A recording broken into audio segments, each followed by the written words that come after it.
All right, today we have the OMIE Bento Box. Just wanted to do a quick demo on everything that can fit in there. So it does have the hot adjustment or attachment. I'm taking that out. Got 3 pieces of bread just for demonstration, like a sandwich. So it fits in the big part there. Got a cup of grapes. We're gonna put that over here. And then I got some broccoli, so about a cup and a half here. We're gonna put most of that in there. I don't know if all of it'll fit. Almost all of it.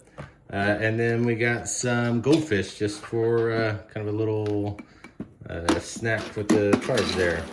So half cup each. So a little over half cup fit in there. And you can adjust the divider there as you like. But now just shut it and ready to go. So it is not watertight and airtight, but it will seal everything from crumbs and stuff leaking out. All right.